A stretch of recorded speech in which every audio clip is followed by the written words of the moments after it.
Good morning, good morning, good morning, everybody. Give me a thumbs up in the chat if you hear me okay today.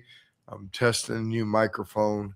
Want to make sure it's working okay. So if you're hearing me well, give me a thumbs up.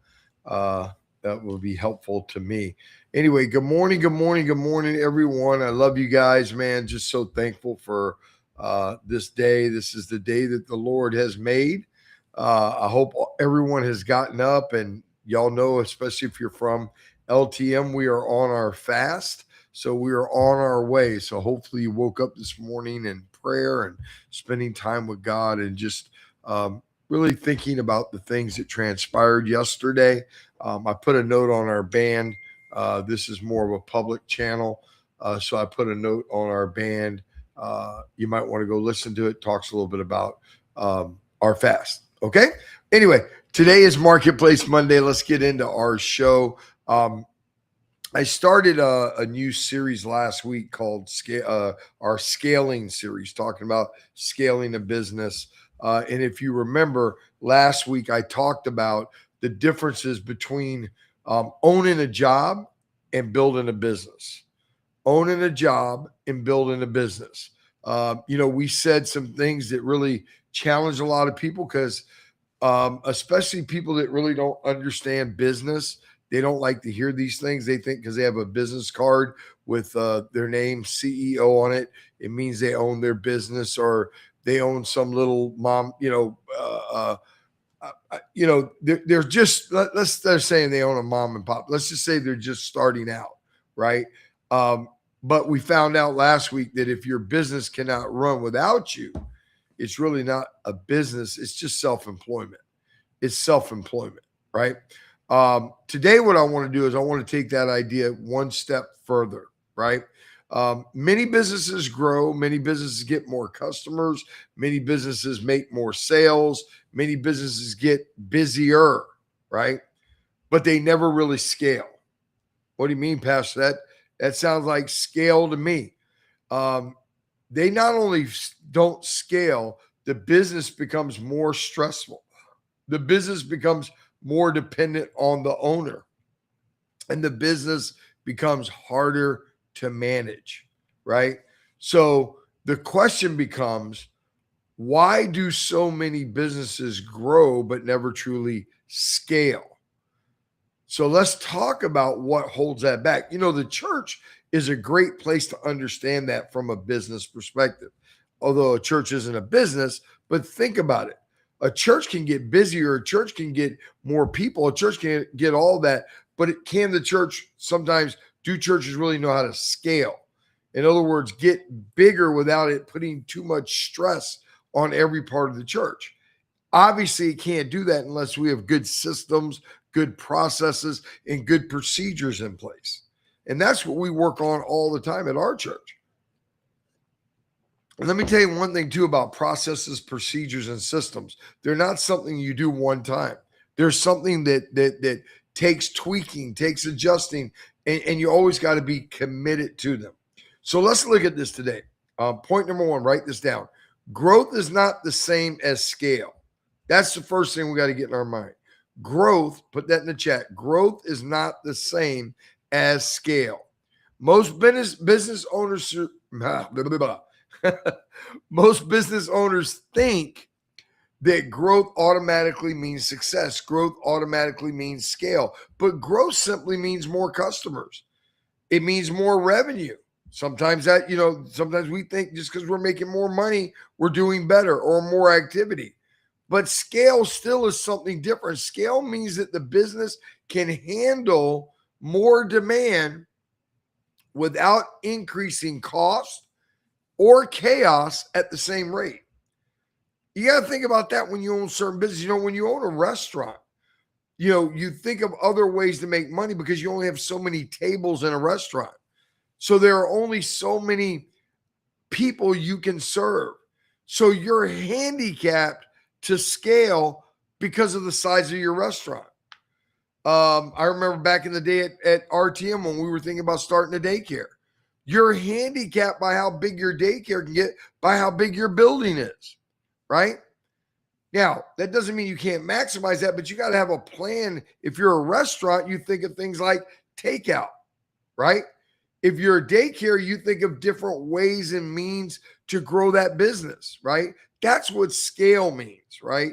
Scale is understanding that as more people come, right? As revenues grow, the workload don't crush you, right? In other words, you don't want revenue to grow faster than the workload does because it'll crush you. Operational research and performance studies frequently discuss in publications like Harvard Business Review things like scale efficiency, right? And how in scale efficiency, you have to rely on structure, you have to rely on process, and you have to rely on operational discipline. These are things that are very, very important, right? Remember this, write this down. These are the key points. Growth adds pressure. Scale adds capacity. That's the difference. When you grow and you don't have structure, when you grow and you don't have process, when you grow and you don't have operational discipline, it's going to add pressure. It's going to add pressure. But scale, when you have those things in place, now scale is what adds the capacity to handle that growth. I hope this is making sense. Point number 2, this is a big point. The founder bottleneck. This is something you find a lot in churches. This is something you find a lot in businesses. Every business comes to the point to where they have the founder's bottleneck. The biggest scaling barrier in most small businesses today is not money, it's the founder. When every decision flows through one person, approvals slow down, employees hesitate, and ultimately opportunities stall. We got to understand that. We got to understand that eventually your business will reach a ceiling that it cannot break. As a matter of fact, according to McKinsey, right, scaling or scalable operations distribute decisions, right, and authority at the same level. They build layers of leadership, layers of decision making.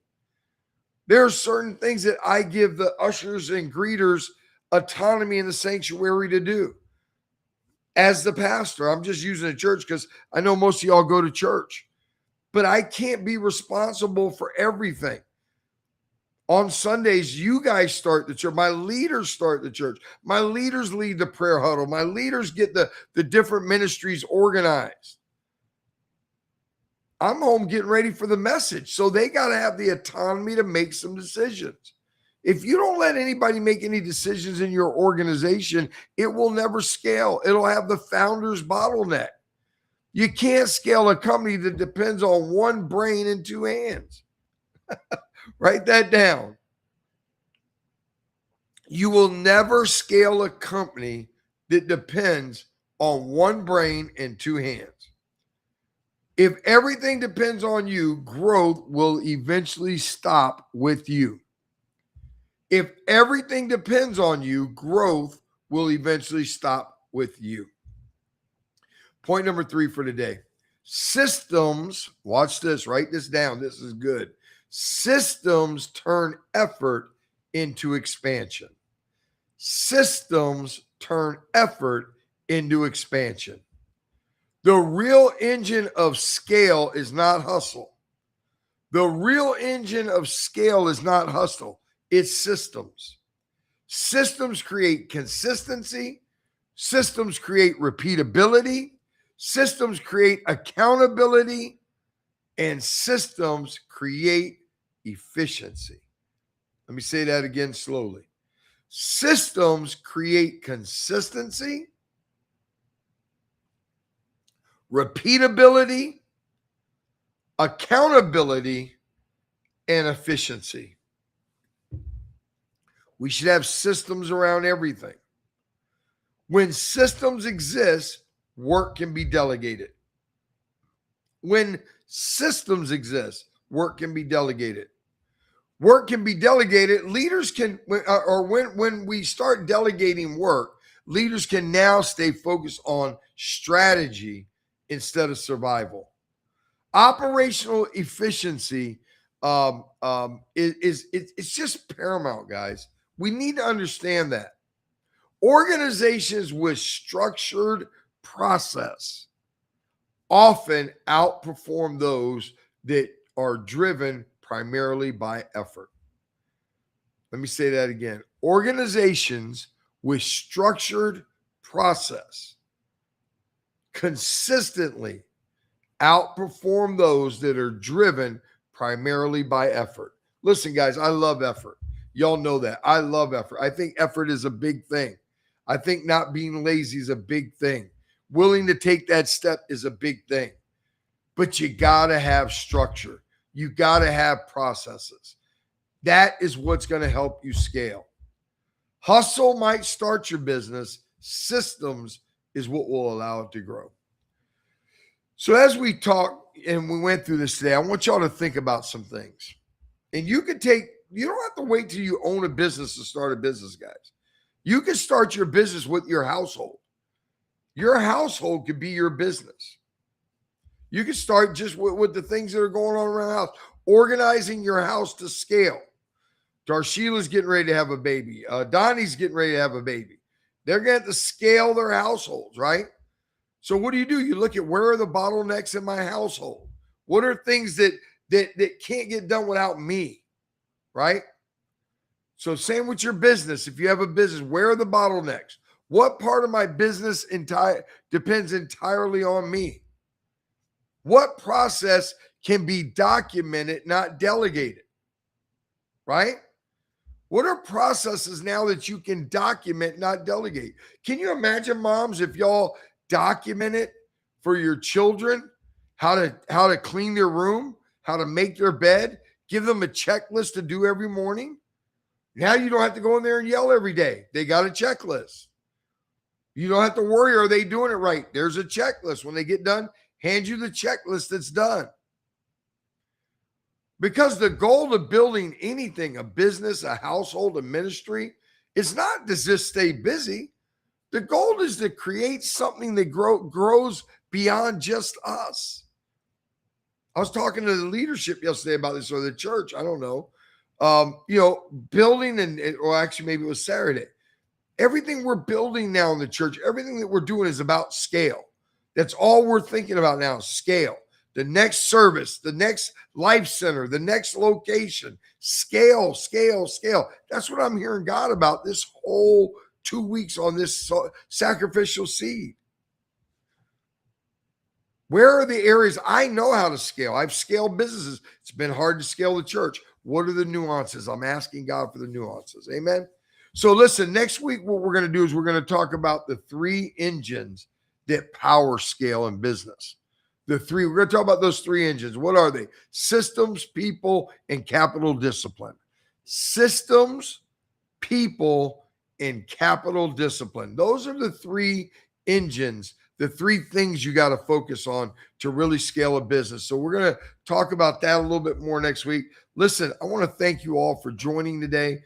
Tell a friend. I hope you've enjoyed this. I hope it's helping. I know some of you aren't in business, but still, it helps you understand how business owners think.